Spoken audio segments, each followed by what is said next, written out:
Astagfirullahaladzim, kenapa malah sih? Now they will lose their one as Lupi is able to find kill with the flicker. Well, DFYG got Kelro finally. They knew his flicker was down, so they were just going to punish the gold lane of ONIC, but it was a trade once again. Set up in the mid, so 1 for 1 across the board. Meanwhile, Kyrie just continues to farm up. This time Zana is actually maintaining levels. It's more so what ONIC have been doing, setting things up. For the kill, they're going to go ahead and wait for the kill. Turtle's coming up from the second, so you can see how he's already going for position. Kyrie will grab his buff and then rotate forward. So they just might go for a delay here as Keyboy is already around that turtle. Again, broken walls is a map.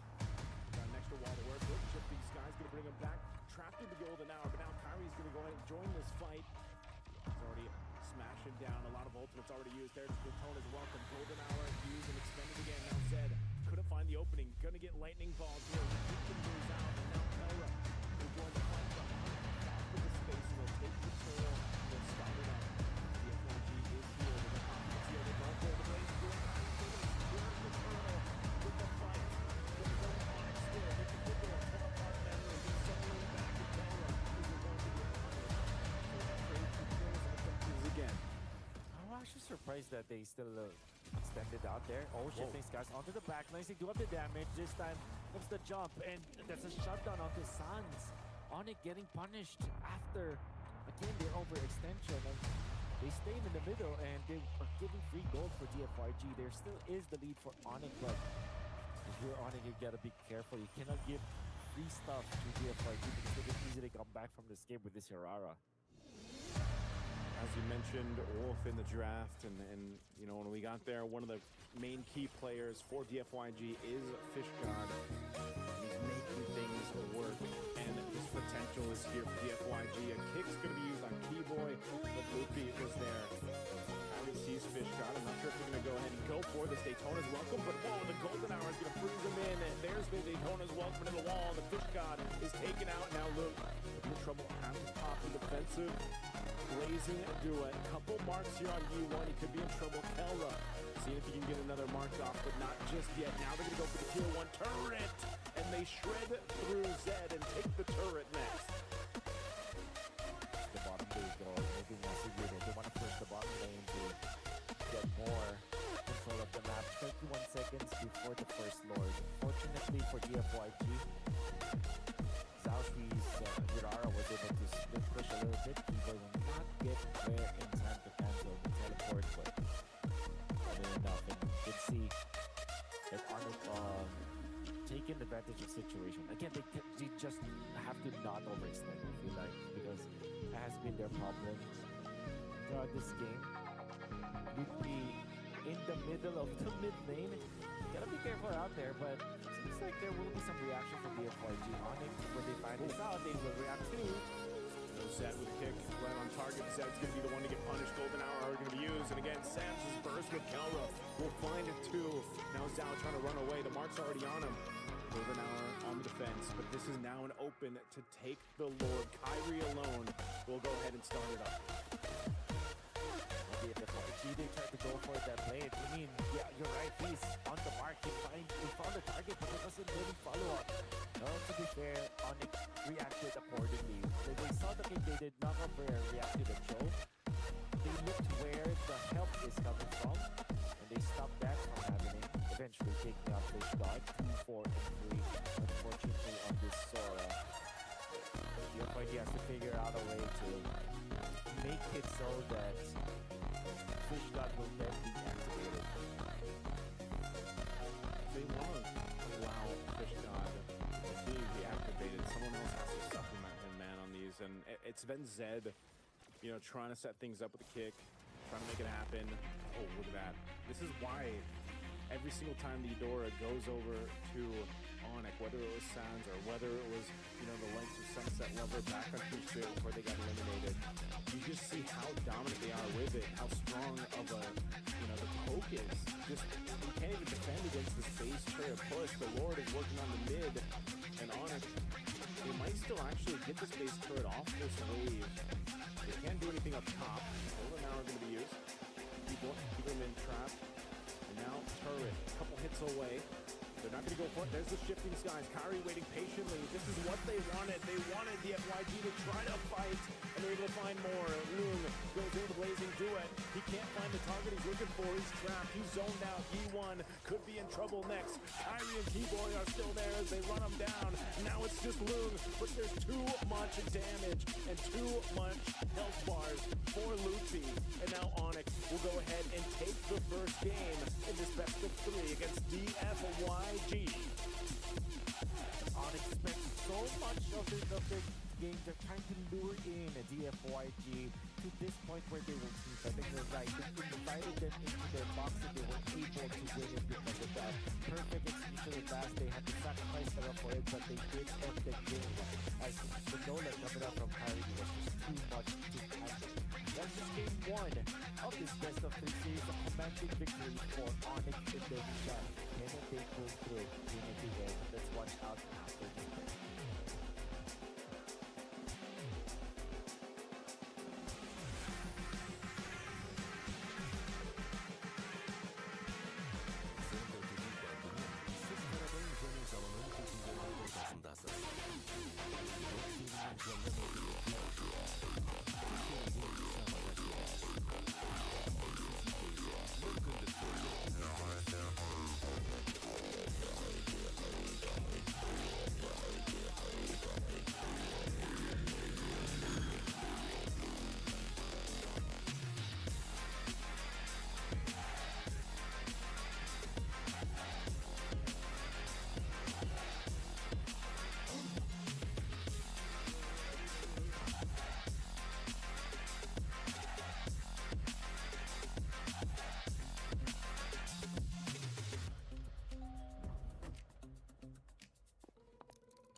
We are here back after the ONIC versus DFYG first round, and that was a very quick game. That was like 10 minutes 30 seconds or approximately, and then Kyrie at the end, he smashed it down to the base of DFYG. That was a very quick game. ONIC takes the win for this one. Yeah, that definitely was a very quick ending out, put it that way. You couldn't really tell who's exactly leading because the game was 69 and it was pretty close game overall. Around minute 6 out sleep, and then within the last 4 minutes, everything was drastically towards the favor of Team ONIC. That's true. I mean, at the end it was, we ended with, I believe, 18 or 18. So it's going to be interesting to see the stats very soon. Yeah. Before that, I would like to remind about one big sponsor name is Samrat Aznan. Thank you very much, Samrat Aznan, for making the tournament of digital fighting. Digital football. Digital football, thank you very much for sponsoring that, and because of that, it wouldn't be possible without you, and thank you very much for making this tournament happen and making this game of the future happen here at beautiful Kazakhstan, Astana. And yeah, let's get back to the game. Yeah, which part do you like the most during the game? I think towards the end that was a very clean win, because we were talking about at the end there was a fight they took away from near the river to all the way to DFYG's base, and at the end whenever they entered the base for DFYG they didn't have any players for DFYG, and that was crazy at the end. We can see the highlights up on the screen right now. We have the teams getting ready just before the last match, And I mean, this was their first match split, so they didn't have any expectations or any predictions whatsoever. And this is how the game started. I mean, after 2 minutes, we had a 1-1. I mean, everything was going equal, I would say. That's just like what it says here. Heidi couldn't really tell exactly who's leading, who's not, because the game was relatively equal until minute 6, and then from minute 6, like, let's put it, okay, let's give it minute 5. From minute 5 to 10, like, the game was literally drastically moved towards the team of ONIC. I mean, they were the clear favorites. They were nominated as the champions of the last year here at the Game of the Future, and that's the reason why they're here and they're competing here. I mean, Yampe, yo guys, like, big shout out to them. They were, it wasn't easy per se, it wasn't clean victory, but the last 4 minutes of the game, I mean, the Yampe Yao guy couldn't really do much to Team ONIC.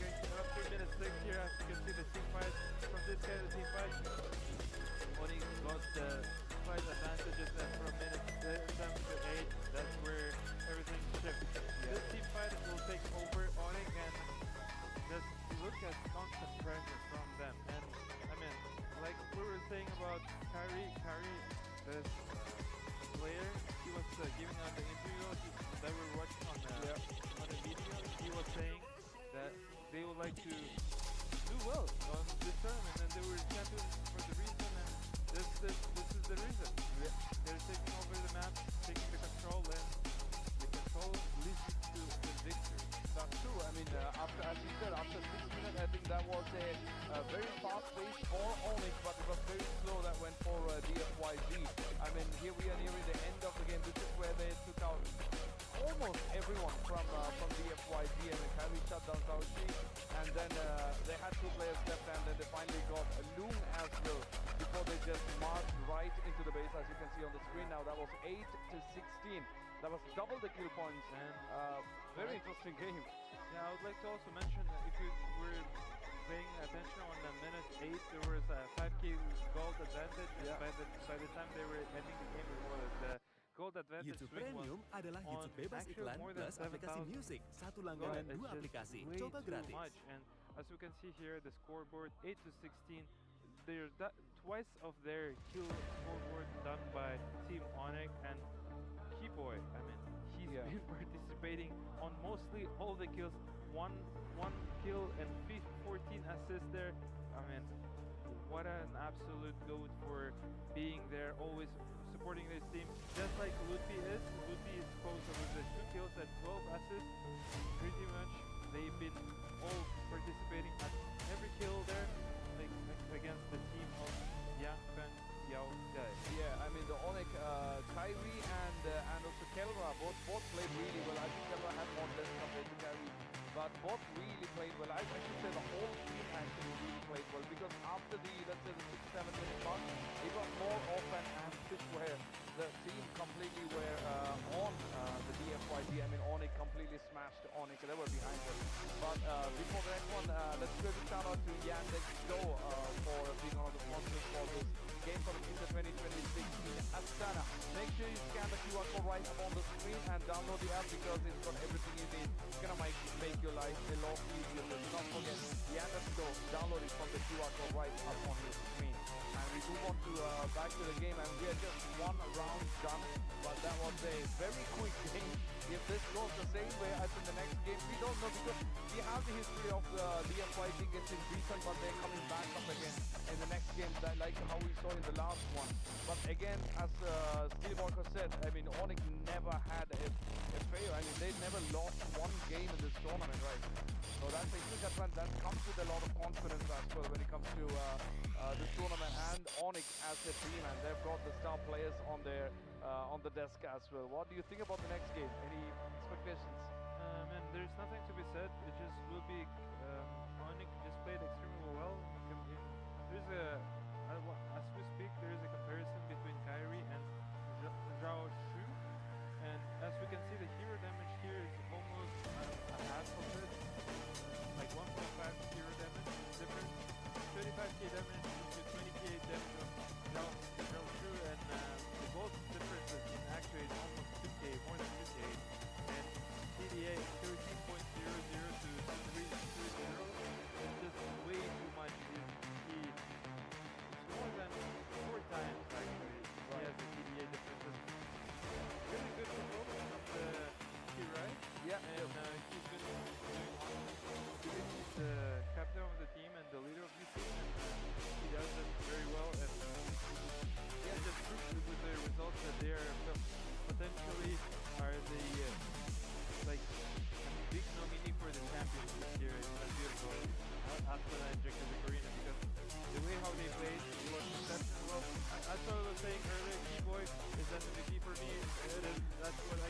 our beloved broadcast team as well. Here's 94%.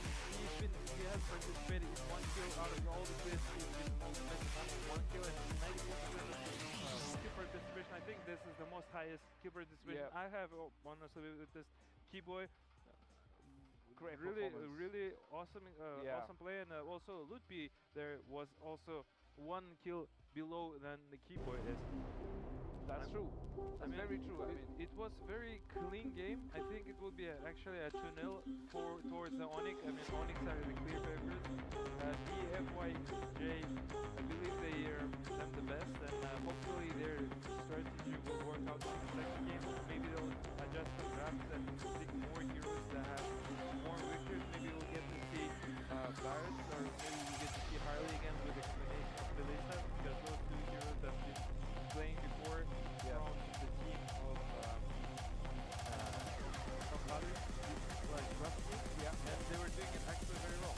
Yeah, of course. And let's give a big shout out to Freedom for being the general partner for MLBB right here in Games of Future 2026 right here in Arena. And let's not forget that this wouldn't be possible without the sponsors who are supporting us to bring all this right here. And talking about the MVP Keyboy, I mean, he actually had 14 assists. I mean, that's a huge number when you are looking at the contribution to the team. I mean, instead of he only got 1 kill, 1 death, and 14 assists, he really didn't pay attention to getting kills all by himself, because all he wanted was to get the kills for the team, and then he just went for it. I mean, he actually really deserved that one. Definitely, it just shows how great supportive the player is, because he has so many kills to share players, aka members, the XP and gold laners, and for sure, that's the results that we have. And what I was saying earlier, SRG has picked Melissa and Harley the last 2 games for our game, right? We're seeing. Maybe we'll get to see Harley with the combination with Melissa, or maybe get to see Baron, or maybe there'll be another hero such as Atlas and other OP heroes, overpowered heroes that there is at the game of MOBA Legends. True. I mean, I wouldn't be surprised if they went for Ruby in the next round. But we don't know maybe whether they're going to pick the same if the other team doesn't ban them. But ONIC might secure a strong first pick meta hero that can be flexed between the mid roam or the elite lane. So we're yet to see what happens. But I thought they might go for Minotaur, which they actually did not, I believe, in the last one. But I mean, we are yet to see. I mean, they proved. I mean, their picks were they proved it really well in the last game. They had a really good win, and that was really quick win, I would say. But that's how it happens after that one. But we got something up on the screen coming up, right? Yeah, we're about to take a look at our beautiful mascots, the heroes that we're here at the Game of the Future. Let's take a look. Did you know that Games of the Future has symbols representing it? That's right. There are 4 characters, which are called Guardians, whose purpose is to represent the spirit of competition. iBoat, a robot made out of titanium and neon parts, who believes in inner strength and power of friendship. iBot has a special ability, too. The robot is able to cut off enemies' power supply and breathe life into inanimate objects. Arlon, a cyber wolf with a rich silver fur and holographic glow, a great mentor, and a formidable warrior in the field. He is able to accelerate time and predict the movements of his foes. He is responsible for the territories of Battle Royale and digital shooting. Eileen, she is truly fearless and wild. Her sporty outfit and gaming equipment are truly wonderful, along with her useful backpack that is there to help out in any situation. She keeps the areas of Dota and MLBB to herself. Finally, last but not least, Alan. This eagle is a fighter with golden feathers who likes to wrestle, play football, and basketball.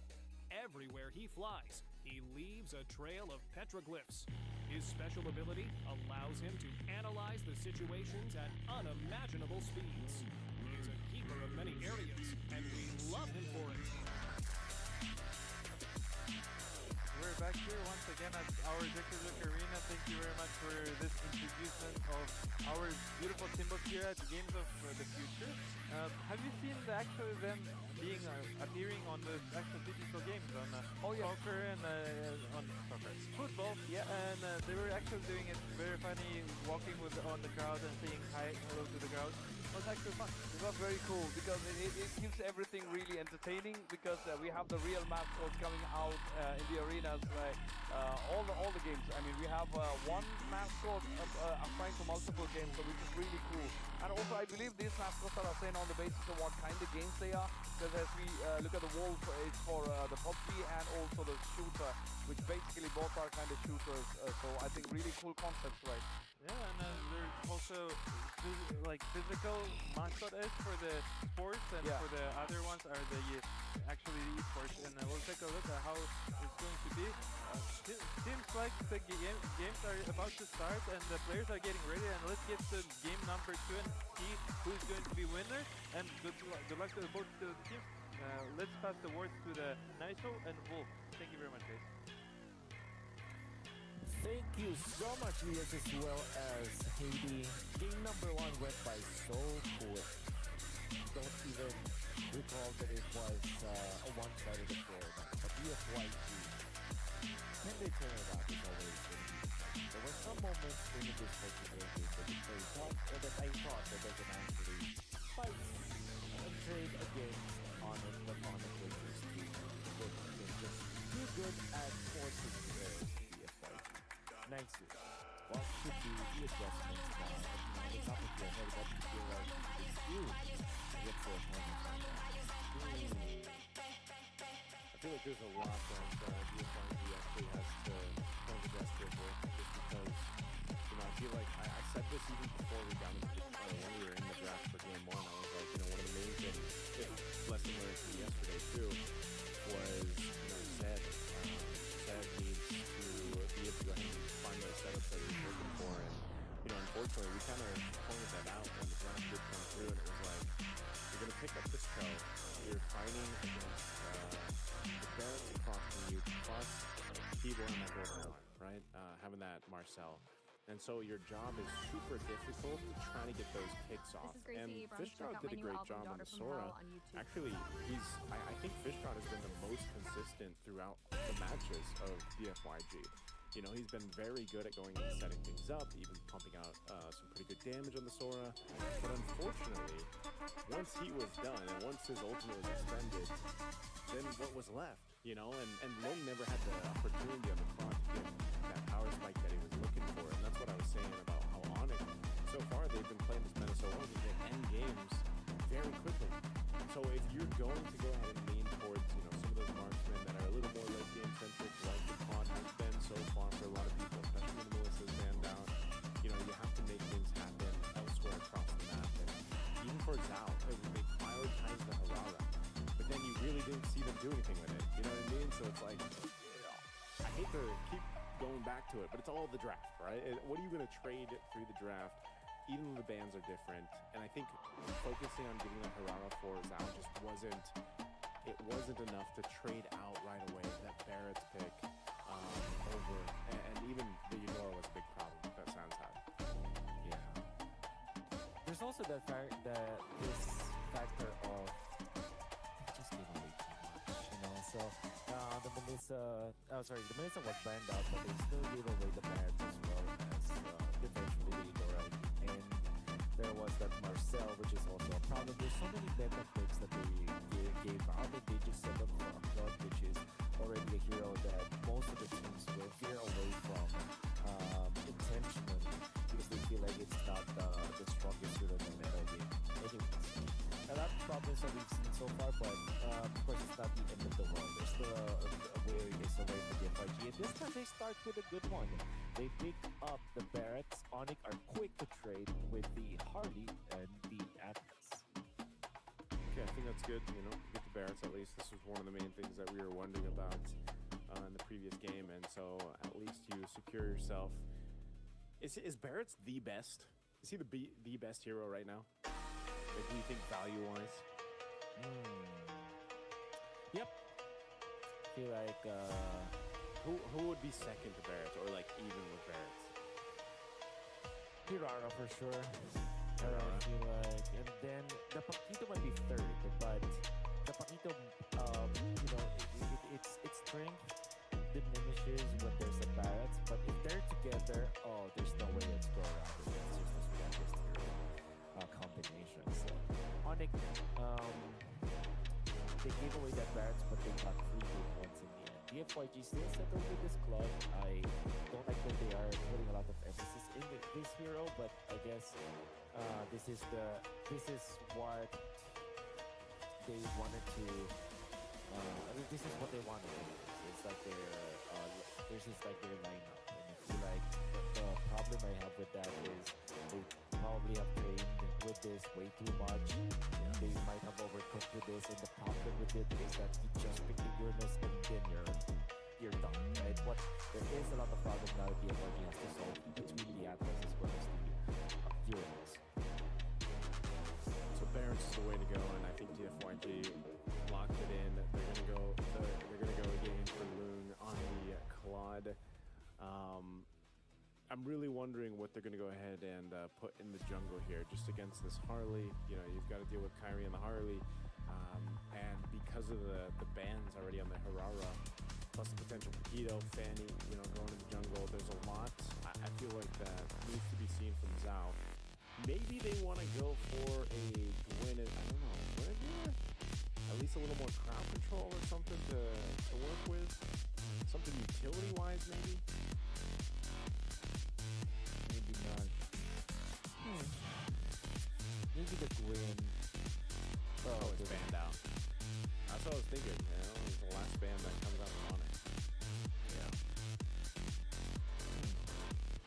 They're running out of options here for DFYG, but let's see. It's not the end of the world again. Could be a way. I'm thinking about maybe an Akai actually, and then they go for damage EXP. So But they've already got the maybe. bans. Right. I think they have no choice. They have to go assassin now. So that leaves Nolan for them to use. And then maybe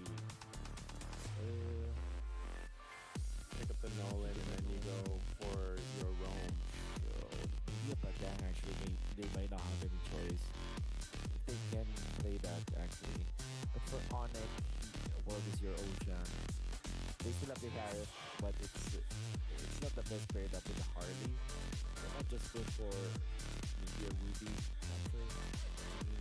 More crowd control if they want to. Again, Alex said they have so many options already that they left open on this red 4. We'll see if they lock in what's going to go in the mid lane.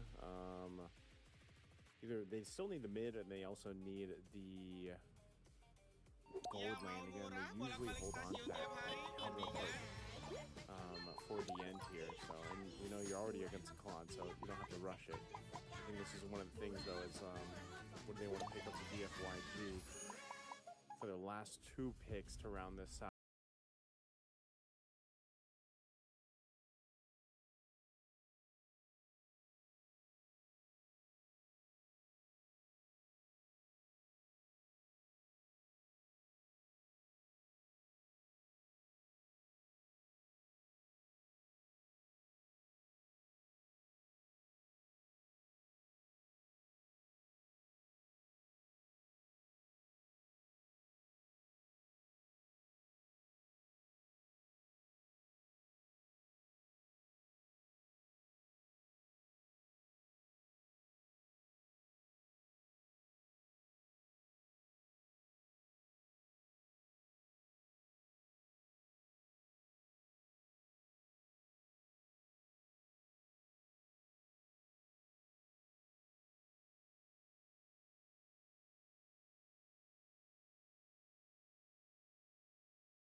Like is a very strong hero, very tanky hero, but will not be able to tank on its own. It has to have a backup with it.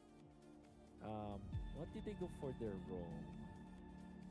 It was the roamer was it For DFYG? yeah. They went in for the Farsaliumord. Yeah, Farsaliumord, the last two picks. They had the Barretts. They had Can I Not sure remember if they their were- roam? not sure if they were like thrown, if they were mixed up or not, just because they ate the draft. You're right. You're right. Yeah, that's why I don't know, because I don't know if You're right. that was a Rome, a Rome Barretts or something like, because it didn't make sense, right? They had Farsa Valentina, is what showed. Oh yeah. So yeah. So we I'm We just not have to sure if that's reserve it. correct. Yeah, that's why. so have to wait for it for sure. So Because yeah, I don't even think the switches happen. So I just don't know. I don't think it'd be unless they're trying something new. You know what I mean? Like unless they're trying something with a Rome Valentino or something else. But that's probably why we're taking a little bit of taking a minute here to get to this game, just because I don't know. It shouldn't be a redraft or anything, but I think we'll actually see what the entire draft was. Because even in some comments last pick, we didn't see it just yet. So we'll wait until we jump in the game and end up seeing what happens here. But yeah, I think nonetheless, if you just kind of go back to what DFYG needs to change, it would still be that concept, no matter what was picked, was just not letting on and trying to take this away, because they start so strong and fast, and then they take it out of the opponent's hands here. That's what Onyx done really well. if ONIC eventually become a Jushin, I think that makes sense. I think it's a hero that they really like to play, and it has good synergy with the Atlas because there's just so much slows, so much stuns, and eventual control in the middle that you have. So I think that's actually a good way to Oh, here we go. deal with it. Okay, we are indeed going, so we do see the Farsa. Wait, it is a Rome Valentina, man. They're doing a Rome Valentina with a Farsa. So it was right. They're just trying something new from my DFYG. God. And counter on they the do- Granger. Yeah, they do pick up the Granger, so we did call it, but oh my DFYG, I hope you're cooking. I hope we are wrong. Let them cook, man. Let them cook. I hope I I'm don't know wrong how when I cooked say they're gonna this, be. brother. Yeah, I hope I will be wrong here, but I would say that this is impossible to win against Sonic. It might be impossible enough, Wolf, and cooked enough that somehow it gets them to a game 3. I don't know, but I think that's what DFYG is hoping for, and that's what everybody rooting for them is hoping for here. It's just one of those things where it's a cheese strat. It's essentially that, and it can get punished really hard to the point where this is just going to be one of the fastest games that we see here in Games of the Future, because it's still up to the point of, what is Leomord going to be able to do for Zhao? You can see this, right? They're going to fast rotate, but it's to Loopy. Even with the rockets here, Loopy, even without level 4, it doesn't matter. He is a Uranus. This is not a lane that's going to be easy to get. I don't like what I'm seeing, but who knows? Who knows? Who knows? I'm thinking about so many things. Wow, how this could work. There was a time where the Jushin was put in the Rome. I wanted to recall the time where Valentina was valid in the Rome, because there was a meta game where we could actually put mages in the Rome, like your Kavita, your Novaria, your Selena, your Rafaela at a certain point. But this initiate and Sans will fall. Sands going to fall and even pop the Purify, so that's a good start for DFYG. They pick the kill mid. This should be a turtle for them too, so, the turning the fire on, man. They're slowly cooking at this point. The turtle secured. Meanwhile, in the gold lane too, Kelra could be in trouble here. Feathered Airstrike dropped down. Also a fight in the jungle. Kelra looks like he's still able to survive so far with a sliver of health, but finally, Bloom gets the kill. ONIC down 2 deaths. Okay. Let's seen a lot of promise here for DFYG, but it's mainly based on their movements. And I would credit FishGod for this. And what I feel like about for DFYG is that FishGod has been pivotal to their success. And I feel like if you are DFYG, you should look to utilizing DFYG FishGod more. Wow.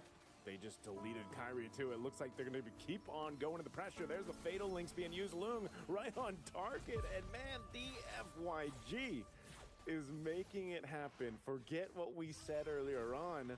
It's working for now. I think the main question is, can DFYG continue putting the pressure this way to ONIC with this unique lineup? Yeah. Well, they should.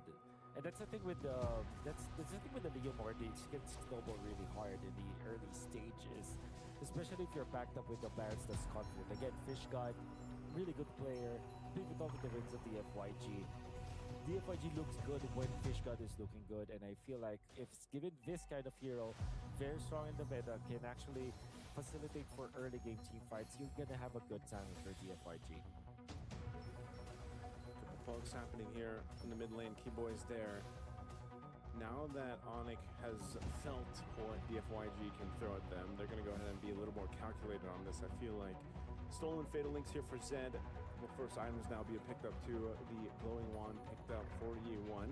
You've seen how devastating these feathered airstrikes can be when they set it up right away, and there's been good synergy already with the stolen fatal links. So again, that might have been a part of the plan here. They saw an Atlas be picked up. Well, we want our own fatal links.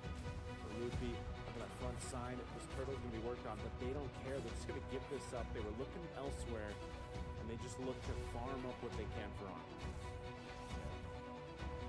Moving towards the bottom lane. ONIC, if there is a hero that they can look towards, and they are down at this rate, is the Ranger.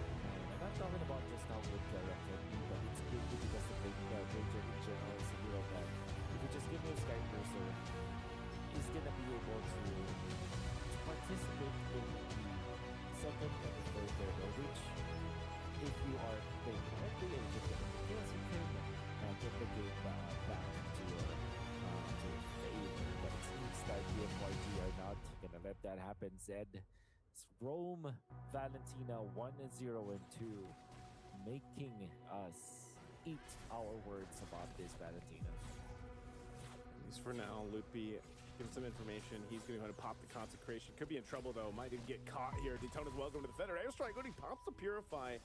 So Loopy, can he survive this? A couple shots, the rockets in there, and he bobs and weaves through. Meanwhile, down to the bottom side, some action in the bottom lane. It looks like Lung burned his blazing duet. Lung goes down bottom lane. There's a bunch happening. And here we go. Zed now going to be in trouble. They feed the kills over to this bottom side. Kelra gets one. And also Kyrie. So that was the trade across the map. In the middle. Maybe the defense for Lupi. The kill on to Lung is so important because that's a kill on to Kelra. I'm not sure what items he has with DFYG. Now the Sky Piercer was available before, so they do have a positive trade there on it. Although they will lose their turret, so it's a threat for turret. The fact that the kill and assist was given to Kelra, everything that ONIC needs is a peaceful early game that they have. They're down to 1,000. It's going to be the third turtle. Feels like, just judging from the movements of ONIC, they kind of want to contest this upcoming turret. Purified won't burn by sides. Seems to be a response to mid lane. Kyrie goes in with the deadly magic right on E1. E1, even though the wings by wings will be blasted anyway. Kelra join the fight. The rest of the team here too. Another trade though happening as Loopy goes down. Zhao able to pick up one. Keyboy has to disengage right now. Zhao shooting. Oh, nice flicker burn here. Really good initiation from Zed, but they do get the turret. They're gonna bring him back. Keyboy. Potential angle just to slow them down. He doesn't have a fatal links. Now he's going to get lined up and shot down. It's a killing spree for the Leo Mord of Zhao. Almost right there for ONIC. They already gave away the turtle. They got a kill on the rebound. Then they spent one more kill because onto the evil which they put in the middle, trying to defend. They would try to defend only to the second. Oh, what a shot from E1! gonna be played by the mind games of Kyrie with some of the stutter steps. Gets the kill. 7-3 in favor of DFYG, and my oh my, this Rome Valentina that we said was impossible is now winning by 4,000 gold in the first 8 minutes of the game. You know, some Kyrie fans in the audience there felt that one, seeing him get feathered airstrike down. That's a tier 2 that falls, and the orange buff most likely going to be stolen here unless they can stop this from happening. Fishgod going up to the front side, feathered airstrike dropping down. It's going to be on Loopy. He pops the consecrate, but there's the final fatal links, and now they're trying to get away. But the Phantom Seed comes through and he's going to clean up Kelra. They're looking for more, and DFYG continues to put the pressure on.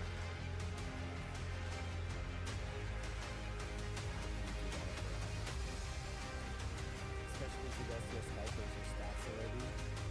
That's a disaster. Now this is now in a way difficult spot than before because you have a dead object congratulating there after the snipers are the spot. And at this point, Lupi is not as survivable as he is. He went to the chastise cold gun. It's good versus both the immortal as well as the COD, but I think they also have to worry about the damage output of E1 as well as Zed. ONIC, they really need some magic defense soon, but they won't have it in this first Lord. Loopy's just been shredded down here. Lord's going to go for a bit of a reset. Kelra's just still trying to farm up. This should just be an easy Lord take for DFYG. They can't stumble it here. They're going to be zoned out, and Kyrie gets the Lord, though. A feathered airstrike going to drop down. He tries to get away. Loon goes in with a blazing duet. He's just out of reach, but finally E1 will be able to get the kill. Meanwhile, Kelra pushing down that bottom side. Somehow, ONIC finds a glimmer of hope off the retreat from Kyrie. Somehow, some way, and again, E1 unchecked by Kyrie. Kyrie tried to go for another stutter step play. Once again, kind of that's trouble the first step, but E1 was just on point in the zone. They did get a kill. I think that DFYG still got the better end of the stick after taking down Kyrie and pushing some lanes. Unfortunately for ONIC though, they have stolen that Lord with Kyrie, and Kelra was able to find a push down the bottom lane, so ONIC did not lose further control of their own jungle unless DFYG's push in the bottom lane is successful. Steve used, trying to go for Sans. Sans already popped the beacon here, still has his Purified. Daytona's welcome charged up. Could be in trouble. A push up top though, so ONIC has resulted into just playing the map. They know they cannot fight DFYG because of the deficit that they're facing against, and so they have to just go and get what they can. Open up the map here and there, and they've been playing that split push really well. So for DFYG, still maintaining a lead, about 5,000 gold ahead, they have to make sure that it doesn't slip through. They can't let the next Lord get stolen that way. And if they want to adjust something, you saw it earlier, Keyboy just kind of went forward towards Zhao just to push him off enough so that Kyrie had an opening.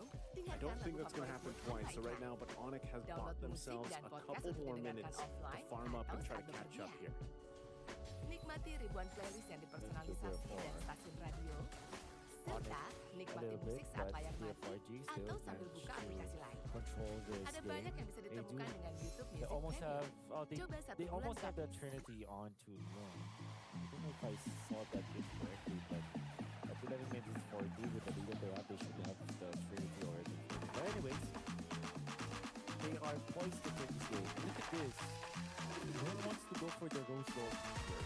I feel like a good reaction towards what ONIC wants to do, because what can really mess up their late game? It is when Loon the plot is taken out, and the main threat for that one will be Kyrie.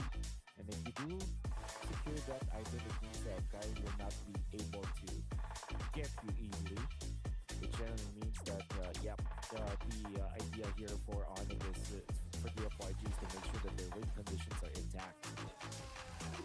Yeah, that's one of the things, again, just staying alive, you know, in these fights. So crucial for DFYG not to let this one slip out of their hands. They're very close to getting ONIC to a game 3 here. This Lord is up. DFYG will go ahead and start it up. Kyrie over here on this other side, handling that bottom lane pushing. Zhao is there too. Waiting for the Phantom Seed if you can go ahead and make this happen. Again, Luffy very low. There it is. D-Boy's going to go ahead and spot that out. Fish God. Zed has the fatal links. Neither team committing to this Lord phase just yet. Good now. DFYG. What are they planning? The push up top is really good for them. Kara will be the one to answer that. Actually, just using the Death Sonata. Oh, whoa. Let's do it. Calculated. Let's do it. Going for Sans. Low health. Kara now joining the fight. They're going to go for it anyway. Kyrie joining them in this jungle. They're going for it. A feathered airstrike. Going to be dropping down. There's a fatal links. Keyboy is gone, but Kelra gets the shutdown on the jungler. He's going to get a double. That's 2 stacks for his Sky Piercer. And ONIC wins that fight by taking out the jungler of DFYG.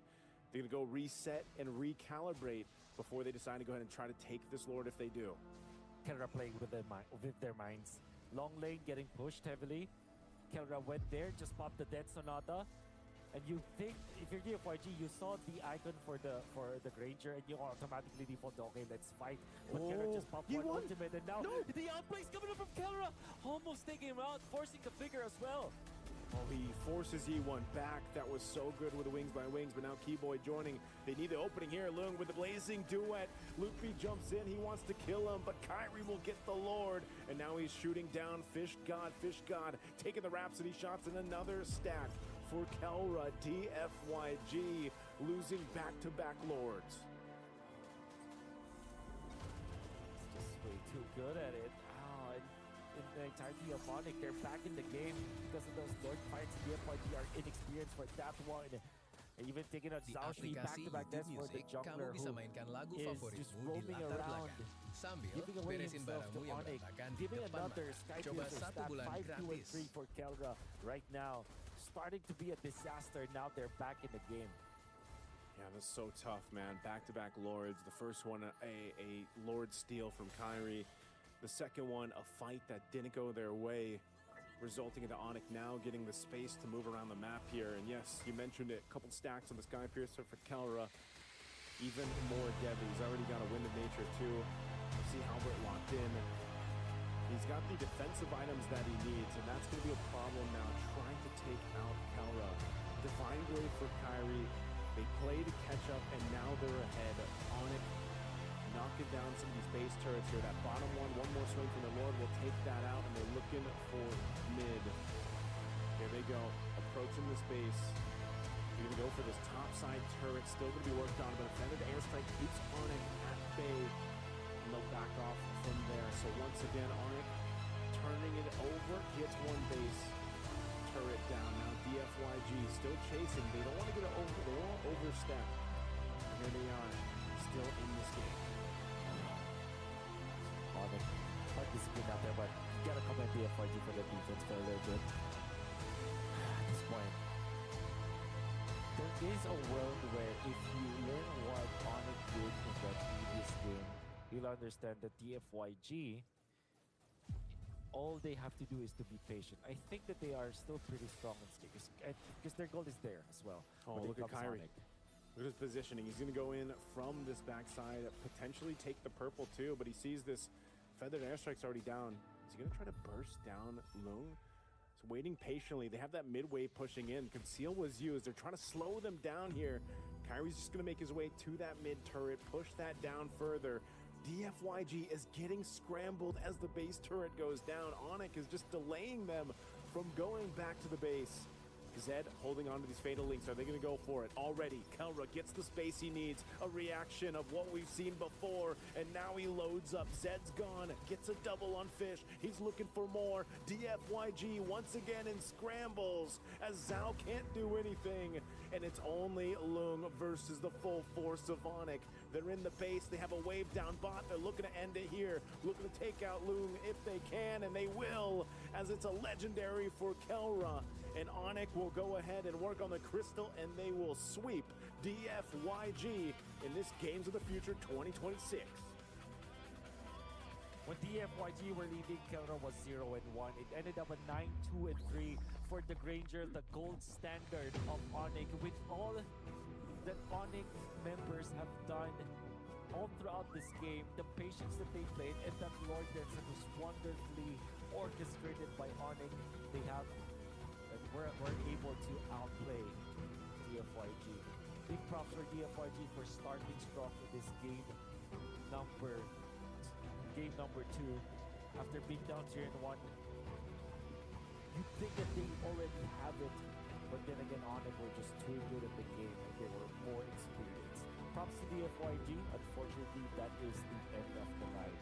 We're going to be talking to the members of ONIC and celebrate their victory here for now, but before that, we're going to be hopping into a quick break.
Get home internet and a smartphone for free with a premium family plan. Get ready for school with WB. WB, all you need for classes and breaks with try-on and payment on delivery.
Үлкен әр қадамы жаңа жетістікке жетелейтін марафон. Біз осы жолды сіздермен бірге 10 жылдан бері жүріп келеміз. Тимур Құлыбаевтың халық қайырымдылық қоры.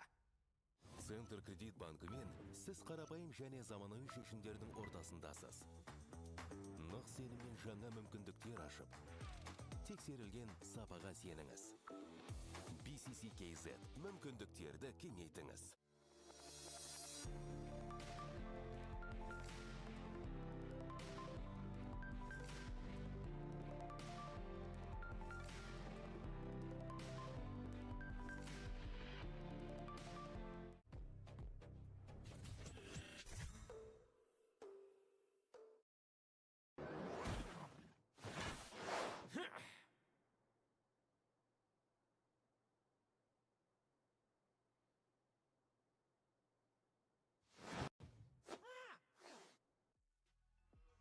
And welcome back here once again. My name is Ilyas Kokiem, aka Steel Borko, and I'm here joined with Haiti, and we just witnessed a game between ONIC versus a team of Yang Feng Yao Gai. 2-0, another 2-0 for Team ONIC. They've been unstoppable and they haven't lost any single game. Not at all. The whole tournament. Yeah, for the whole tournament. And we're excited to tell you guys that we have a wonderful guest here from Team ONIC.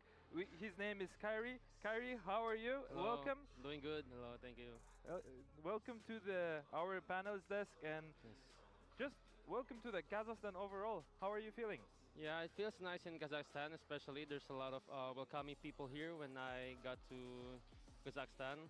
Yeah, and a lot of people actually have a lot of knowledge about MLBB. Definitely, there is a lot of knowledge about MLBB. Also, was a team of Rune Eaters before from Kazakhstan, and sadly they're not on the turn. But nonetheless, tell us, how are you feeling? You've been, guys, unstoppable. Nobody can take a single map from you.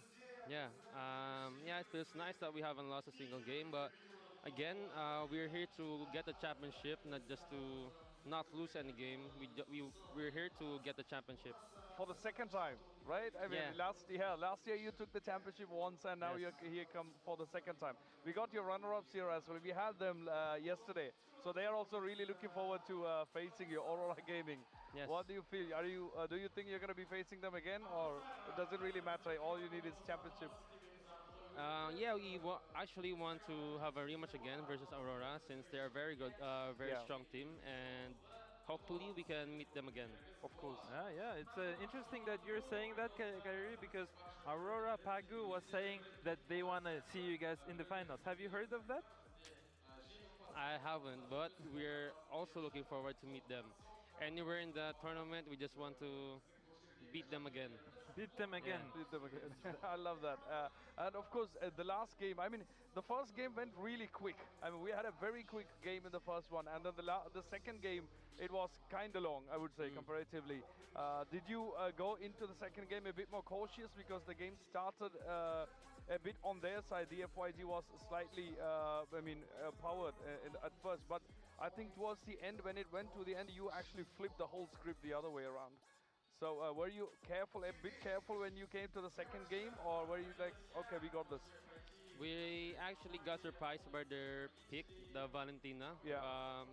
We thought it was a mid lane, but they flexed it to our room. So we actually got a hard game in the early, especially we had 4 magic heroes, Yeah. and all we had to do was delay the game until we get our items. Yeah, but I think that move where you the load steal by you, that was like one of the first steps that you just actually got control of the game back to your side, and then Yeah. you got the second one as well. I mean, the load, that was good move right there. Yeah, it was also props to my teammates. They zoned the enemy's jungler really well. Yeah, really good play. Definitely, yeah. That's what I was about to say. On the second game, it was good draft from both of the teams, from you guys, and especially from the DFYJ. I have a question. You guys were losing up around 5 to 6k gold, and how you guys managed to come back through? You were mentioning you guys needed your items. Were you guys having any nervousness, even you guys lose the early game? We didn't. We were not nervous. It's just that the enemy played really well in the early stage of the game, and yeah, we just didn't know how to.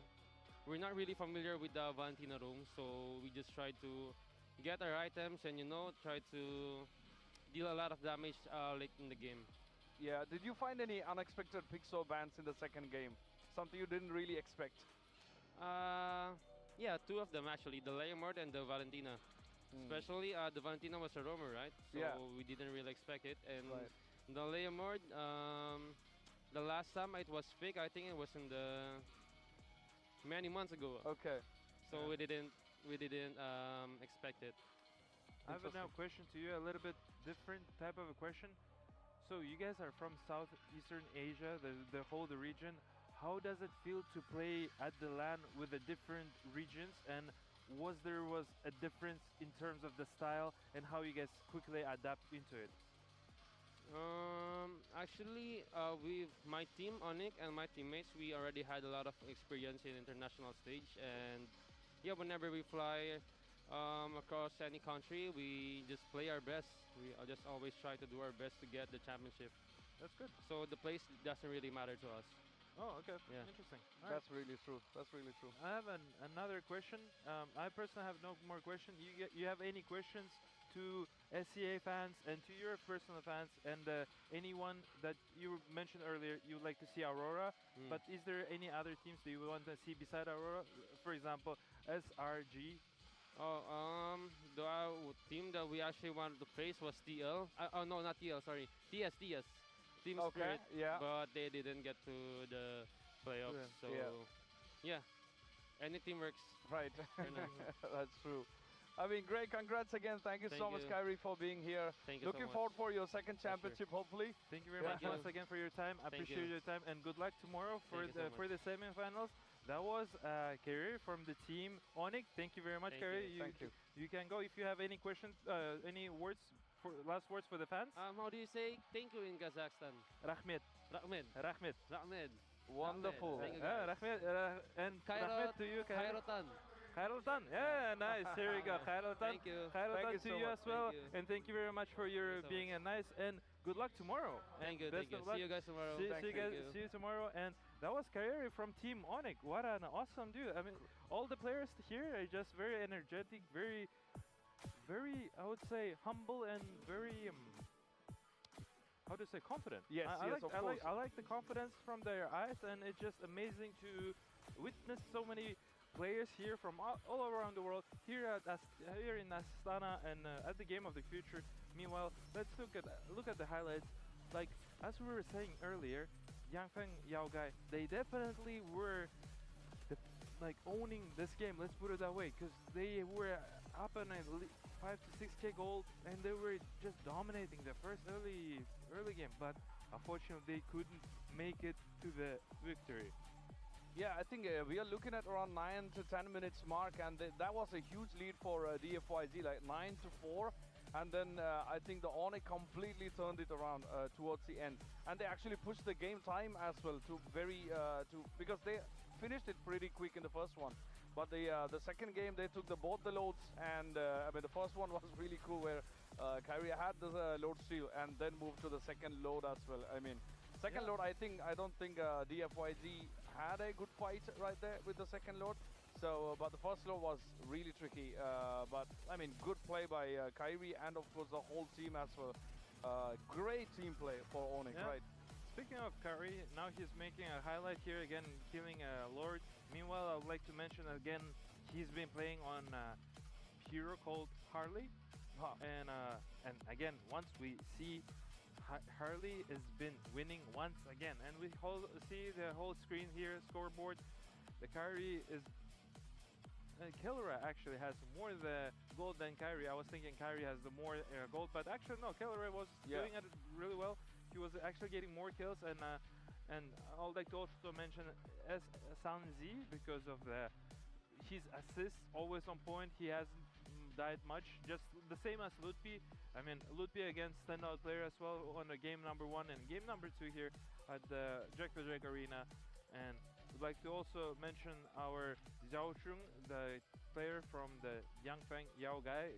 They played phenomenal. Fish God, on the other hand, was playing on the best hero of the meta currently at here at the Game of the Future, Barats, and unfortunately he has been eliminated and lost the series. But man, you guys lost to the champions of the current tournament, and they haven't lost any single game and have been unwinnable. Yeah, I mean it has been a very non-stop win for this tournament for ONIC, to be honest. But let's not forget Freedom. Give shout out to Freedom, as they brought the whole MLBB here to Astana. They brought the MLBB, made it happen for Games of the Future here 2026. So a huge shout out to Freedom for making all this happen. But again, congrats to ONIC, and of course good fight by DFYG, I would say. I really thought DFYG is going to take it to the end for the second game, and we might have a third one, but we did not. And we have the stats of the teams right here up front. What do you think, Spielberg? I think that's kind of surprising. Yeah. That Long has more damage than actually the winning team Killera, and Killera has more kills than Long, for example, because he has 2 kills into the kills of 9, and he has more damage input from the player of Long from the team Yanfeng Yao Gai. I think even the damage taken, the scale of the damage taken had a really big difference, right? When you compare both the sides. Of course, definitely yes, and Also like to appreciate DFYG for their participation here at beautiful Game of the Future. Unfortunately, they are out of the tournament, and now the teams who have won the team. But before that, let's focus on MVP Kellera. Yes, 80, almost 86% of the kill participation. He's been killing mostly everyone here. Coming back, just doing great, great performance overall with a GPM of slightly more than 830, and yeah, true MVP, carry the game. They stay strong up until the last moment and came back through. They haven't lost the game number 2, meaning they still be unstoppable. Right. That's as you heard them, they were saying they want to be a champions. Yeah. And it'd be quite interesting to take a look at them and the teams that are here, like Selangor Red Giants. Of course, I mean, let's not forget, make sure you grab the tickets, because we are nearing, every hour we are nearing the finals, and then the rest of the days as well. You only got a couple more days to go. Make sure you scan the QR code up on the screen and grab the tickets from ticketon.com, because do not miss this action. You have a lot of disciplines running here at Digital Games for the Future. So make sure you scan the QR, get the tickets from ticketon.com. Do not forget that, do not miss that chance. But great game, great play, just as always. Both the teams did really well. ONIC is currently still unstoppable as we speak about it. I mean, they are going on and on without nobody stopping it. Definitely. I mean, we've seen SRG earlier before the series of ONIC and team of the DFYJ. What I can tell from 2 players that they were here at the panel desk, 2 of them are very confident. I like the confidence of their players, and they're very being humble as well. Before that, they have secured now their spot in semifinals. But before that, now we're going to match number 3, meaning we're gonna watch actually a good video about Team Falcons. Let's take a look.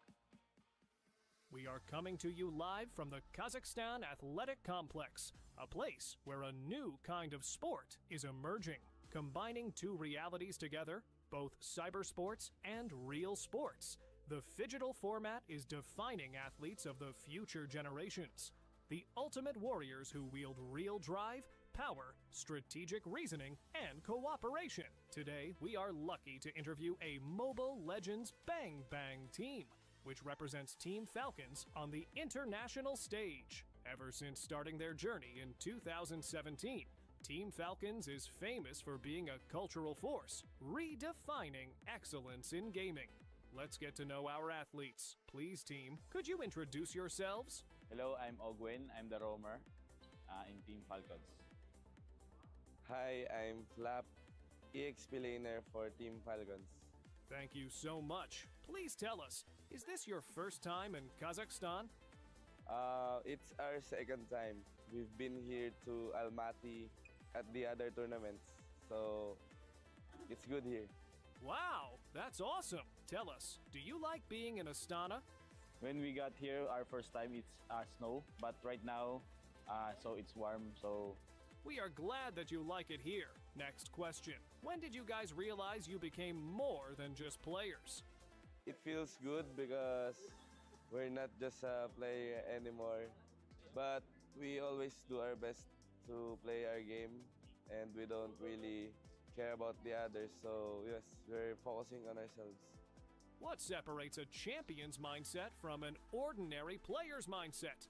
I think the champion's mindset is that we do a lot of sacrifices, normal ones, like we sacrifice our time with our family, friends, just to play games.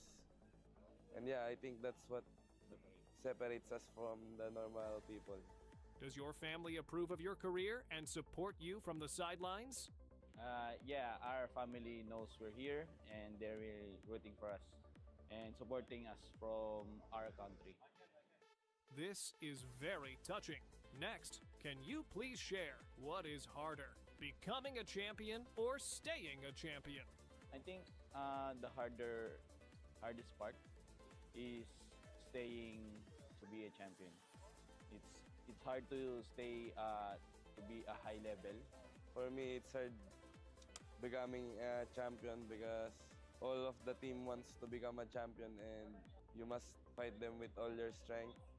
Interesting answers. Every champion needs a rival. Which team pushes the Team Falcons to become better? I think in this tournament, Team Vitality pushes us to our strongest potential.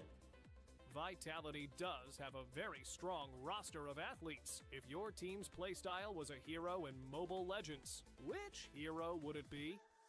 Chip. Always wants a shortcut. That's awesome! We love Chip! Final question, what can you say to your fans? To our fans here in ASTANA, thank you so much for supporting us, and I hope that you'll continue on supporting us in the upcoming games. And to our supporters in our country, Philippines, please keep on supporting us. We'll do our best here in ASTANA. Thank you, Team Falcons. We wish you the best of luck in the tournament. You guys rock! Thank you very much here, background for this video, and it was Team Falcons. I mean, it was surprising. They actually been here in Kazakhstan before, and as they were mentioning, they were here in Almaty, in the southern region, and now they're here in Astana, so they get to explore this Kazakhstan. Nonetheless, a great team, and they're going to face another great team, Aurora Gaming, and many people were saying about Aurora, but I think this is by far is going to be the most closest match that there is. Yeah. We have had the 2-0, and once again, my name is still Borko, joined by Heidi here. Yeah, what do you expect from those two teams? I mean, I feel they're fairly equal in terms of skill level, and I think there won't be 2 games, to be honest. Yeah, true, that's true. I mean, so far we have only got 2-0, 2-0, like first 2 matches. We still got 2 more to go, so I mean, if it keeps repeating, we're gonna have very less games today. But I mean, we are talking about all the good teams now. Like everybody's who's remaining are really good teams, and we are talking about Aurora, which we actually saw how they performed yesterday. I mean, really good performance yesterday. Falcons also not bad a team. So it's going to be a really good fight between these two teams. And I mean, I'm really thrilled to see the next one. I think it's going to be by far the closest match between each other. And so far what I've seen, people are expecting Aurora to be at the grand finals as well against the team of ONIC. I mean, we see now SRG is going to face off the ONIC, and they'll play tomorrow. And they won't be eliminated though, because they will be playing as a match for the 3rd place and the 4th place. But now we're at the bottom of the bracket, seeing Falcon versus Aurora Gaming, and there's a BTR against the Pro team, Pro Esports, and for that we'll move later. But it's going to be very close, tight series. I would imagine maybe around 20 minutes from all 3 games all along. I feel it's going to be most drive, energetic, most very fire game. And also would like to mention one more thing, which is very fire, is our great sponsor, Freedom. Would like to appreciate them so much because they are hosting this event. They are sponsoring MOBA, MLBB. Without you guys, it won't be possible. Thank you very much for hosting this wonderful event, and thank you for very much everybody for being here at JPEG Arena with us and making this wonderful tournament, Tier S tournament, here in beautiful country of Kazakhstan in Astana. Indeed, of course. A big shout out to the sponsors, and of course we are talking about 2 giants, 2 big teams playing up next, coming up, Falcons and Aurora Gaming. I mean, we saw Aurora's performance yesterday. Falcons also a really good team, and when it comes to Falcons, I mean, they're really good. From what we have seen, they are in a good way. I mean, absorbing. I mean, initially they absorb the damages, but then they wipe you out later on. So 100%. That's going to be interesting to see how that's going to play out against Aurora Gaming, which I have a different. I mean, they're really good, known for 2v2 skirmishes. Oh yeah, it's definitely is. Now you know, yesterday I haven't mentioned that part, which is quite also very interesting, because in Aurora Gaming there is a 4 Turkish player and 1 Polish player, and that Polish player was Pagu. I didn't get to ask that question to him directly, but would be there a communication barrier? I don't really think there would be any communication barrier. Yeah. But when you have, as I'm saying, as a coach perspective, when there is a 4 players from one country and then another player from a different country, might be a little bit confusion in the communication, and it's just easier to say it in your native tongue rather than saying it, for example, in English. Do you think that would be a case? Because Falcons they speak in their language, which is Tagalog, and they would be communicating very quickly, very swiftly, which might be a case actually of Falcons' victory. Yeah, I mean, but it's just at the end of the day, it's all the team chemistry, and of course the language is a very good factor.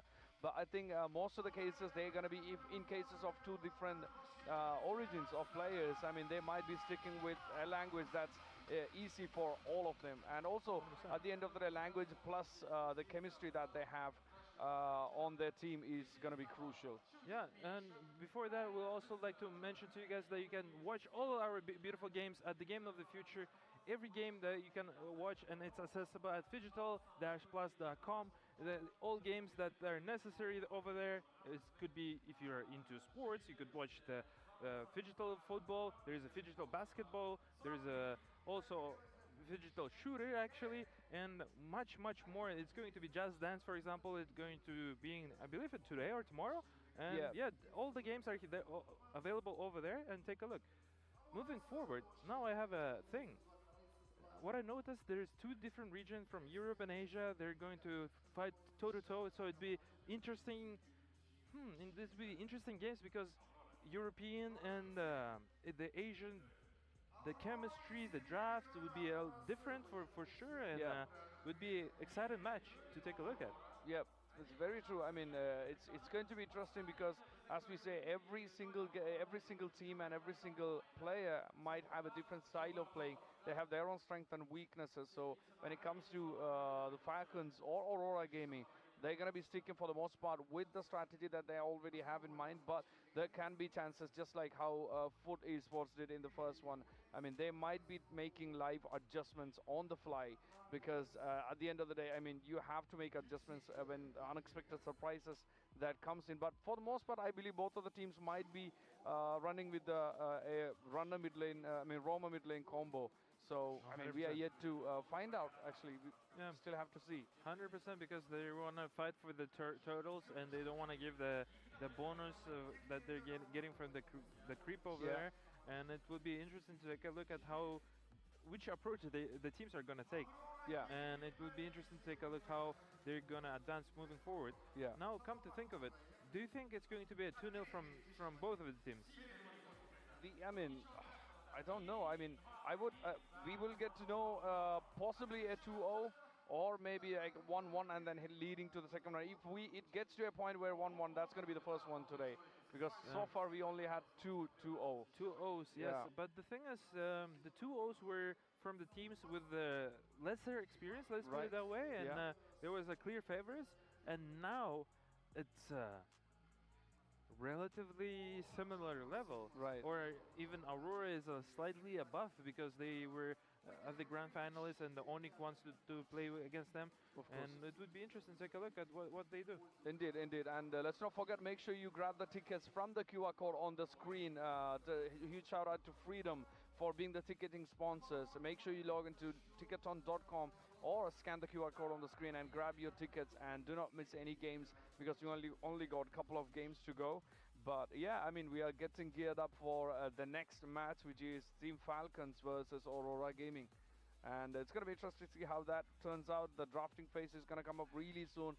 We got two incredible casters which are going to explain to us everything, walk us through the drafting phase, of course. We have the team Falcons on the screen right now. We are in quarterfinals at the moment. We have Flap, Kylie, Hadji, Ogwin, and Super Marco of Team Falcons. And they are pretty much getting ready right behind us on the desks. And of course, the team Aurora and Falcons getting warmed up for the batch, right? Yeah, definitely is. And also they surprised me with the fact that it's not the first time with them visiting Kazakhstan. They've been in this country and they've visited Almaty. Now moving forward, let's take a look at the Aurora Gaming, as we were saying. So Sigubum over there, Pagu, Rosa, TNZ, and Lunar. I mean, TNZ was showing an incredible performance all this games throughout yesterday, and he's been always popping off on the scoreboard, always making so many beautiful kills and being on the top. So is Sigubum, and it was just clearly amazing. Oh, and moreover, I would like to appreciate the Center Credit Bank for sponsoring the MOBA PC that actually has happened, And please download the app, online banking app, and manage your finance as well, because we just appreciate you, Center Credit, for being an incredible sponsors for this tournament. Of course, we will be heading to the drafting phase pretty soon, and we're gonna yet to see how the next games unfold, because we don't know if there's going to be a third one. We don't know if there's going to be a 2-0 or 1-1. We are yet to find out. But the drafting phase is going to be interesting to see how that turns out, because as you know, Falcons have a style of moving and taking in the damage initially, but then wiping the teams out, which means they're going to need the heroes with strong shields or healing, or more like CC. So let's see how that goes. But let's give a big shout out to Sven for sponsoring us for the Physical Games of the Future, and also something really cool, because Sven is actually gifting all the players from the finalists of all the teams something really cool from their side. So make sure you do that. And of course, we're talking about the drafting for the game, and yeah, for as we said, they're gonna need strong shields, heals, or CC, and we might be seeing Terizla or Ruby for the Falcons, but we never know. I mean, we might jump into surprises. True. Yeah. So far, what I said, there are top three nominees so far with a humongous win rate. There is Barras, Melissa, and Harley. Yeah. Barras lost the game today, but it's still at the top. He's 19 wins and 8 losses, whereas the Harley has been winning 3 times in a row, and Melissa has been winning 2 times in a row.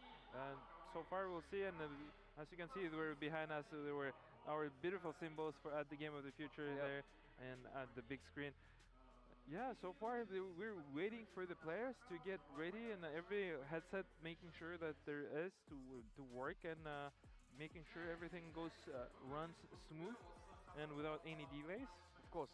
I mean, they are all getting ready. They are checking the devices. They are getting prepared to put us a great show, because let's face it, I mean, it's only 3 more days. I mean, today and 2 more days until we get to the finals. And of course, Aurora is actually waiting to see if they're gonna get to face ONIC again, right?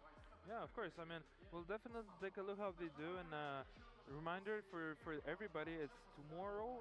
They are not getting eliminated, because they are secured place for the semifinals, because we have a single elimination bracket here in a beautiful the Game of the Future. And yeah, they will be playing for either for the finals, or they're going to go to directly grand finals, or they're going to play for the 3rd place here, just like in traditional sports. Yes, I mean, we're talking about 2 big teams. We are nearing to the start of the game, but let's give a big shout out to the Physical Games of the Future itself for bringing this incredible games to us, because we are having a great fun here for the last couple of days, and we are nearing to the end of the whole Physical Games of the Future, and we are yet to see who's going to be the winners for MLBB specifically. But at the same time, we have other disciplines happening right now in other arenas as well, so make sure you check out the website and stuff for all the details. And also, this is going to be, since it's going to be the last few days, I mean, once this is finished, we're going to have to wait a year to see what we have coming up in the next year, right? For sure, yes.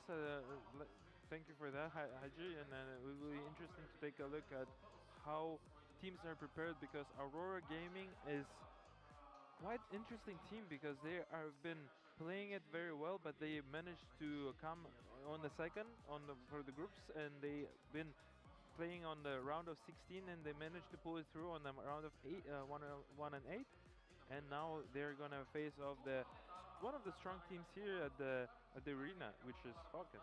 Yeah, I mean, I'm really looking forward to seeing how the TNZ is gonna pull off the plate today, because he has put a really good performance yesterday in yesterday's game of Aurora, and taking them to the victory. I mean, all the players are equally competent, and we are yet to see who's gonna come on top after each round, on who's gonna be the MVP for each round, and also the winner.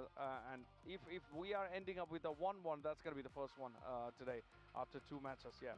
I mean, let's not predict. It's just hard to say anything, but I honestly think it's going to be 3 games of for both 20 minutes. But you never know. Maybe there will be an upset day, just like the match of the day was at day 1 when the Spirit have lost. And but there might be ONIC just cleaning off the teams left and right. So we'll definitely take a look how they're gonna do the Falcons and Aurora soon, and especially they're both from different regions. It would be interesting to see the two play styles, two complete play styles, and the bans and the draft, and overall the combination of the heroes, how they're gonna manage it up. And I like how you brought up about Tienzi. Tienzi have been showing exceptional performance from the team Aurora Gaming.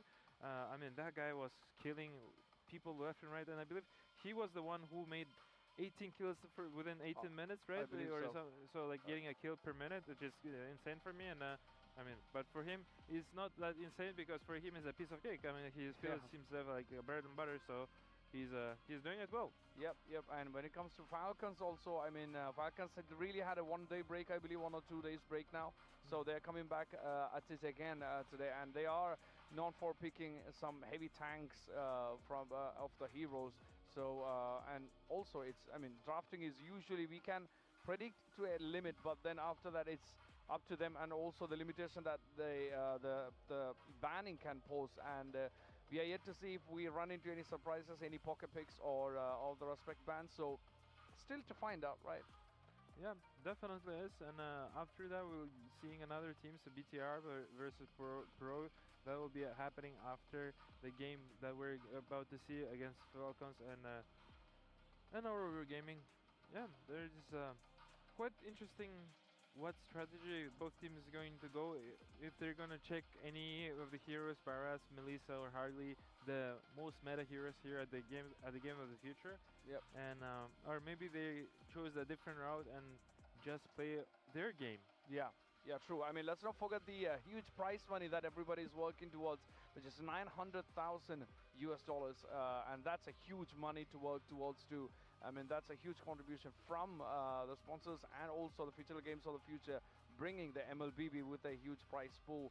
But we are yet to see who finds that. But let's take a step back and then look at the Future Games of the Future as a whole, because we've been going for a couple of days now with different disciplines happening on. So let's see how it goes, but we have something coming up, cool, right? Yeah, we do have something coming up, and it's a good video about Aurora Gaming to get to know the people, and let's take a look. We're still at the Games of the Future, and now it's time to meet a team that's become one of the biggest names in the cyber sports field over the past few years. Aurora Gaming is known for their aggressive playstyle, insane team fights, and the ability to turn even the toughest games around. The roster brings together experienced players from Southeast Asia, and they've already proved they can compete with the best teams in the world. Whether it's a regional league or an international stage, Aurora always comes ready to fight. Today, we've got a chance to ask the guys a couple of questions and find out what's going on behind the screens. Let's see what they have to say. I'm Lunar from Aurora Gaming. Welcome to the Games of the Future. How would you describe Aurora Gaming in one word? Aggressive. That's impressive. Next, the hero that represents you? Benedetta. She's like solo. She's like solo. Yeah. Interesting. That teammate you would trust in a 1v5 situation? In a 1v5 situation, I would trust Pago for sure. So, we have a shoulder to rely on. That's awesome! What is your biggest strength as a player? Aggressiveness. That's so cool.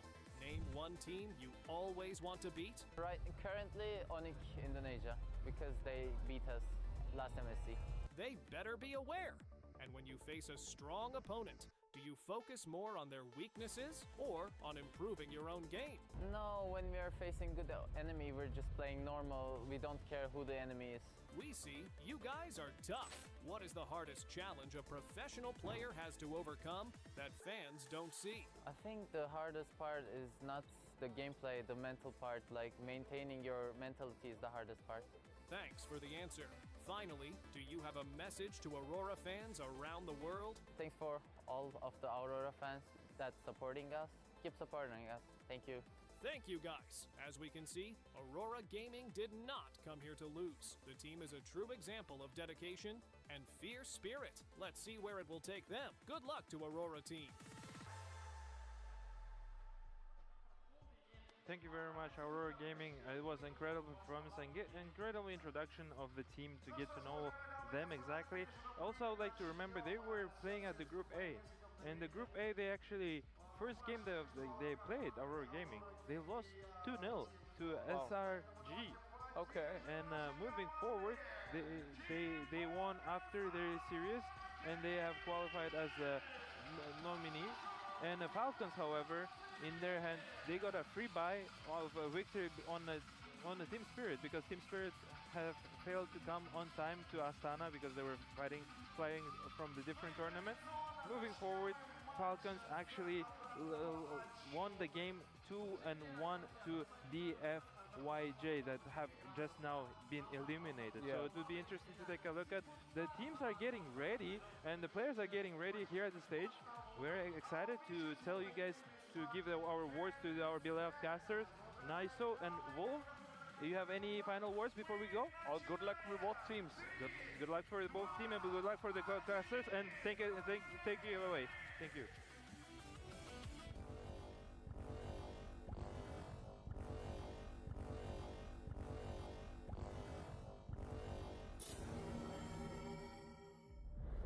Harmony between worlds rests on a fragile balance. Legends of the Great Step tell of the sun-headed man who helped maintaining the connection between the worlds for centuries. But sometimes, the very nature of existence disrupts the natural order of things. When the ancient power left the sun-headed man, the balance shifted.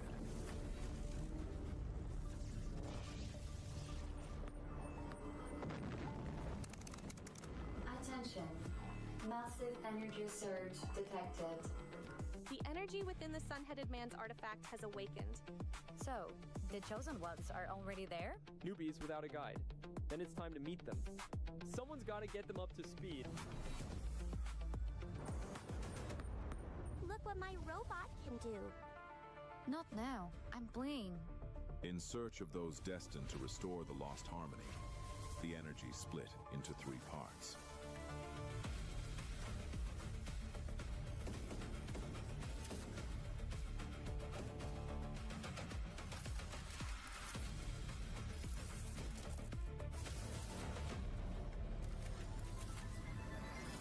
Hey, I'm one of the guardians of balance between the worlds. When the ancient power awakened in Kazakhstan, it chose you. You're the ones who can restore the sun-headed man's power and bring the worlds back into harmony. Guess even ancient powers can surprise you. Looks like the squad's finally complete. But until the sun-headed man is fully charged, the 2 worlds will keep drifting apart. So, no pressure, but we're counting on you. And so began the story of the new heroes. Ahead of them lay the greatest challenge of all, the games of the future in Astana.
here we are, series number 3.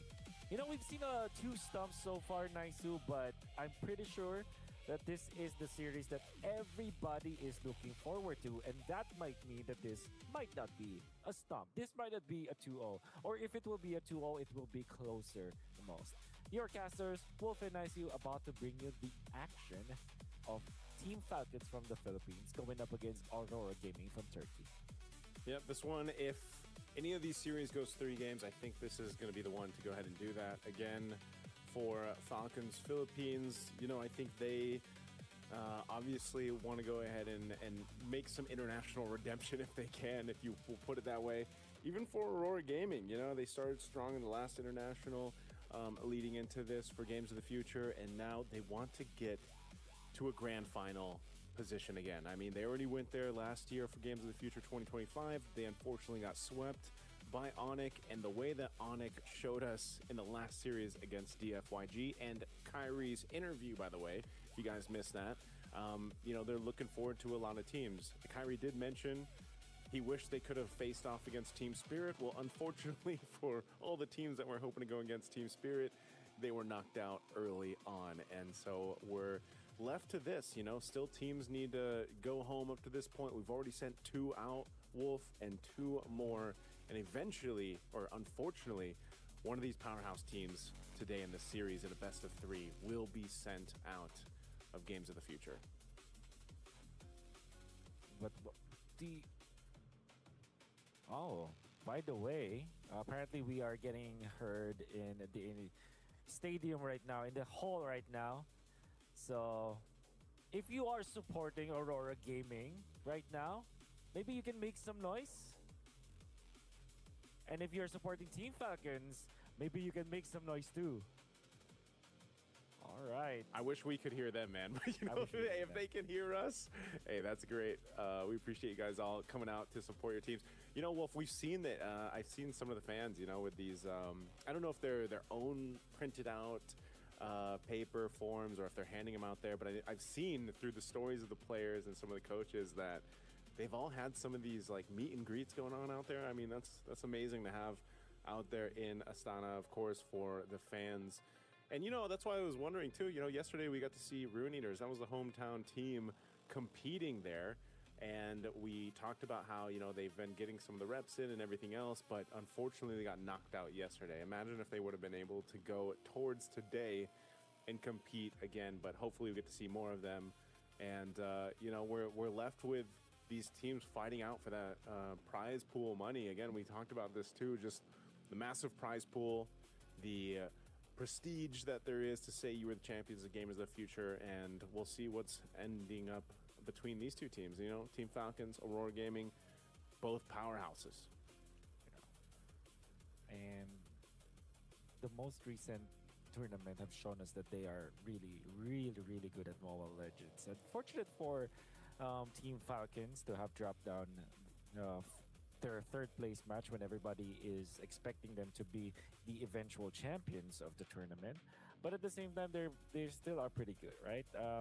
In every tournament, there is always going to be a lot of surprises, and this dominance coming out from Aurora Gaming is a welcome surprise, especially from the region that they came in, and especially because they have one of our good friends, Midnight, as their coaches. If you don't know, Coach Midnight is also a caster here in the MPL Philippines. But right now, he's out there in Kazakhstan coaching a Turkish team and vying for a lot of US dollars. Hey man, Coach Midnight, he's been all over the place, you know? He's gone with the players from one country to the next, competing to go ahead and grab as much as he can alongside these boys from Aurora Gaming. And, you know, over the course of it all, I think you can really look at it as going from international to international. Because imagine, after this, after the Games of the Future concludes, we all know that all the regions are going to be competing again in their own regional formats and their own regional tournaments, and all looking to qualify for the next international. And, you know, it never stops, man. MLBB, it's year-round, and it all starts here. This first draft that we're going to be going to, you already see this, you know, the Paquito, the Atlas going to be banned out. Over on the flip side, we've got the Freya, Barrett's, Fanny goes out. So some of these big takeaways here. And if the Harara is going to be left open, we kind of just expect the potential for that to go in the hands of Kyle here. If not, what else do we see? Is there a potential just to go for a Eudora or a Belric? Yeah, no, I think because the Fanny has been banned and teams, especially for Falcons, have showed us that they put a lot of emphasis on the Fanny versus Hirara matchup. I think they will prioritize the Hirara here. In case they don't, I think the best scenario, the best hero to take away is probably the Eudora, because Rosa is just too scary to. What a picture, dude! And of course, was that Rosa? Okay, so they do. That was Rose on the Rafaela, man. Yeah, that's Rose on the Rafaela. Yeah, so they do pick this up, and that's an immediate Beleric for Aurora and the Melissa. Pretty standard stuff. Falcons, they typically answer with the Clint, but I think this time might be more incentivized picking up the Brody instead, because they're facing against Beleric. Yeah, facing against that Belric. Belric's, it's been funny because today he's been banned out a lot. You know, we haven't seen too much Belric, whereas in comparison, yesterday we saw Belric pop up multiple times throughout the 4 series that we got to witness. So now Team Falcons might have to adjust a little bit here on their approach. So far, too, Wolf, the Harara gameplays that we've seen, I would say more so for today, just haven't been it, you know? And again, in this case, like you mentioned, the Clint's going to come through for Super Marco, and then you get Haji on the Selena. Probably, I want to argue that he is the best Selena player. There's another close tie there with Moreno. I would say who we'll see in action later. But yes, the Selena comes through. Big power comfort picks for Team Falcons in the first 3. Yeah. And yeah, I really like the idea here for both teams, in fact, actually. This is a pretty even draft. As expected in the metagame, they have their power picks, they have their metagame picks, and eventually the last 2 picks is where they will kind of scramble with this. This is where the tech picks will appear. For example, Team Falcons might consider foregoing the glue and might just go for damage on the flap. And for Aurora, might be looking at a different hero here for Rosa. I doubt that Rosa will ever get his hands on the on the Rafaela, especially because of how notorious it was. Oh, and then the glue from Aurora. Good find, actually. I would have said that this would be a good hero for Ogwin. Yeah, really good bans come out here. Respect pretty much across the board in terms of what so far these teams have showed us. Now, last ban for Team Falcons. Let's see what we end up getting here. If they still go for one of Rosa's picks, since that mid lane is usually one of the main focuses that Aurora Gaming plays around. Not to mention, you know, TNZ's are going to be moving on this Harley quite a bit. Again, TNZ, one of the very mechanically gifted junglers when he's allowed to be activated. We've seen it before, though, where Harleys, you can kind of get shut down early on, you know, and you're left to your own whims or you're left to your own devices while the team has to find elsewhere. And it will be another Rosa ban, as the Eudora will be banned out. Really interesting for this Eudora to be the last ban and then slip through the first phase of the draft like this. Yeah. Well, what do you now pick if you are Rosa? They will go to Valentina. Do not overcomplicate it. They will just last pick the hero that could be the EXP or the roam, because this better can be flexed anyways. Team Falcons. What is your flap hero? You need a lot of tankiness here. Maybe a Lapu Lapu for flap. And I feel like they will combo that up with probably maybe a Hilda, actually, or even a Frank, or they go for the Cho. I don't like the Cho at all in this game for Falcons, but because of this, they will no longer go for the Lapu Lapu. They might just go for Alice or anything that's tanky. Maybe a Hilda, actually. They're feeling a little bit, oh yeah, there you go. It's going to be the Alice, but I still don't like the Cho. You've hated on the Cho ever since it popped up, man. Yeah. You know what? Hey, sometimes you just got to go with what you think is going to work. And Ogwin picking up the Cho, They have, I guess, it's more so of in line with let's go ahead and play around the arrows, go play around the kicks. Yeah. You know, Alice seems to be the cause of case there for Team Falcons, just because, again, you can set up, you can kind of give space to the rest of this lineup of Team Falcons. So if they don't necessarily get a kick, they're leading with that Throne of Ruin flicker combo from Flap. Now this last pick is going to be what rounds out Aurora Gaming. Is going to be the XP lane here for Lunar, who I would say more often than not gets to play the Barretts. Well, since they banned it out, he's going to go ahead and grab at the Ruby. So this is a lineup with a whole lot of crowd control, and whatever Rosa decides to take here with the Valentina. Yeah. Regardless of what I feel like about the show, this is still a good lineup for Team Falcons, and also a great one for Aurora Gaming. I really like this Ruby last pick. It answers a lot of heroes from Team Falcons, including this Hirara. But it's going to be a skills matchup. I think it's a pretty even draft that we're seeing from both teams, both having their own strengths and weaknesses, which will generally tell us that it's going to be up to executions. Entirely on execution. Who is going to take this series?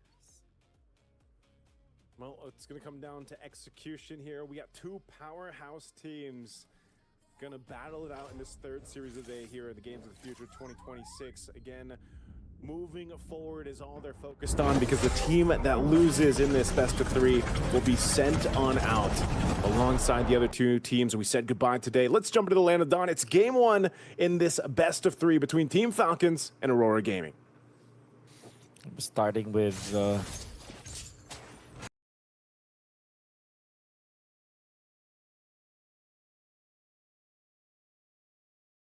and with the Season Hunter that you're seeing now for Haji on this arena, it generally means that you can easily take the purple buff, as Kyle is already in the middle, just poking in here. Important damage that they've dealt, but that means that TNZ will have a little bit of leeway, as every second that you waste not hitting onto creeps means that your opposing jungler might have a level ahead of you. How's this matchup work, Wolf? You know, the Ruby and the Alice, just because we saw Ruby earlier on, but it wasn't necessarily up against an Alice. Yeah, well, it's a nothing. It's a nothing matchup where nobody will die. So they both lifesteal in the physical form, whereas it's magical form now for the Alice, where you can go for the lifesteal. They both have AoE stuns that is casted on themselves. Yeah. So it's more just do your thing, I'll do mine. Exactly. So that's a nothing matchup. It seems like XP lane, you know, it depends obviously on the heroes picked up, but there are certain situations and matchups where it's just that. It's just going to be a dead lane until it's not, fighting around the objectives, which is going to come up here in a couple seconds. This first turtle for the taking, both teams crowding up around here. There's some poking happen here in the mid lane, but it's nothing that we're used to seeing, where some of the battle spells are burnt out. But Turtle's already started up. It's going really quick, but TNZ gets in there with the Retribution. He's able to go ahead and get the Turtle secured. It looks like Aurora Gaming will play the Discipline route. They'll back off, and Arrow's going to be able to land. Are they going to follow through? A big burst of damage as Ogwin picks up the first blood. Throne of Ruin going to be used. And now there's the initiation on Team Falcon.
It's got to be so coordinated if you want to get a pick off for now from Team Falcons. They continue to put pressure on this side of the jungle, and Ogwin should be able to get away. Flap ate the deadly magics, but he's going to be fine. And now they got to reset because 10 seconds for that turtle to come up. Set up now for Aurora Gaming. I'm not seeing properly the ultimates. They do have almost all of their ultimates in deck, including this Melissa. And of course, the good thing for both teams is that they can activate their gold laner now because it's near this turtle. Offended already uses on Ogwin. Ogwin goes down. He has no crowd control to work with, and Flap has to get out too. Aurora Gaming really winning these team fights. They win the space control around the turtle. Yep. They get the second one of the game. Yeah, it's pretty easy there for Aurora Gaming. It's because the Throne of Ruin wasn't available. That's the ultimate that they used to take out Pagu, the fight prior to that. Understanding that, Aurora Gaming just blitzed the turtle and the Cho. It's already having a lot of troubles just facing the Beleric. And if you think about it, the Ruby is one of the traditional ways to counter the Cho because you have that instant cancel, actually, is what they would call it. And the way to cancel that is the second skill of the Ruby, which is the Don't Run Wolf King. So immediately when there's a kick, you pop your second skill and you're already canceling the combo of the Cho. And all of a sudden, as long as the Ruby is there, there is not a legitimate way for Team Falcons to initiate with this Cho. Yeah, this is maybe one of the reasons why you don't like the Cho that much, you know? Even in the hands of someone like Ogwin, who you consider basically a specialist on it, one of the specialists to be able to make it happen. You can see it is difficult when you're trying to weave through this, and that's why that Beleric was such a strong pick in the current meta. Yeah. You know, usually even if you get a kick, you still get the lockdown with the Wrath of the Dryad, and you kind of just set up this choke point for the Cho. And yes, you can kind of Jeet Kune Do around and try to get away, but it could backfire on you. Yeah. And there's the setups. I would feel like the Hirara needs to go for pickups right now, but it seems like the bottom lane that they chose, it's not the easiest target. They were able to force the ultimate though, so that's still an important trade. Lunar onto the top lane. Flap has to answer this. And you're gonna feel